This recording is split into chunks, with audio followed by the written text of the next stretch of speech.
رفع یدین کے بارے میں پوچھا ہے کہ کیا حکم شرع ہے۔ رفع یدین کے مطلب ویسے رفع یدین دونوں ہاتھوں کو اٹھانا، تو یہ صرف ہمارے فقہ حنفی میں جب تکبیر تحریمہ ہوتی ہے پہلے جو تکبیر لگاتے ہیں اس میں کانوں تک ہاتھ اٹھاتے ہیں، یا دعائے قنوت پڑھنے کے لیے تکبیر لگائی جاتی ہے، یا جو مطلب عیدین کی نمازیں ہیں اس میں تکبیریں ہوتی ہیں تو رفع یدین کرتے ہیں۔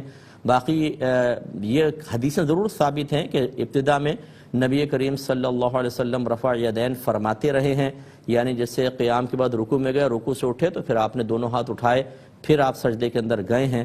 تو جیسے امام شافعی کے پیروکار ایسا ہی کرتے ہیں، لیکن ہمارے احناف کے نزدیک یہ حدیثیں منسوخ ہو چکی ہیں۔ حضرت عبداللہ بن مسعود رضی اللہ تعالیٰ عنہ یہ اکثر نبی کریم صلی اللہ علیہ وسلم کے آخری عمر مبارکہ کے اعمال اختیار کرتے ہیں، اور ان کی روایات سے ثابت ہے کہ سرکار نے آخری عمر میں رفع یدین کو ترک کر دیا تھا۔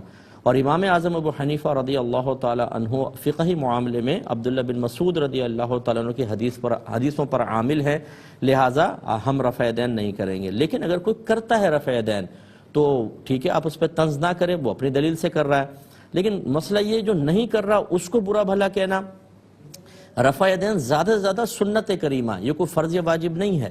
اگر کسی کے نزدیک سنت ہے ابھی تک وہ کر رہا ہے تو اس کو کرنے دیں، جس کے نزدیک یہ منسوخ ہو چکا ہے وہ فقہا کے قول پر عمل کر رہا ہے، اسے زد و کوب کرنا، اسے برا بھلا کہنا، یہ کوئی جھگڑے کے مسائل نہیں ہونے چاہیے۔ آپ اپنے فقہ پر عمل کریں، دوسرے کو اپنے فقہ پر عمل کرنے دیں۔ اس قسم کے جھگڑوں میں پڑھ کر آپس میں اپنی طاقت کو کمزور کرنا، نفرتیں پیدا کرنا، اپنی نسلوں کے اندر نفرتیں چھوڑ کے چلے جانا، یہ غیر مناسب چیز ہے۔ یہ فروعی اختلافات ہیں، کوئی اصولی اختلافات نہیں ہوتے، یعنی کفر اور اسلام کی جنگ نہیں ہے، یہ مستحب اور غیر مستحب، سنت اور غیر سنت کا مسئلہ ہے۔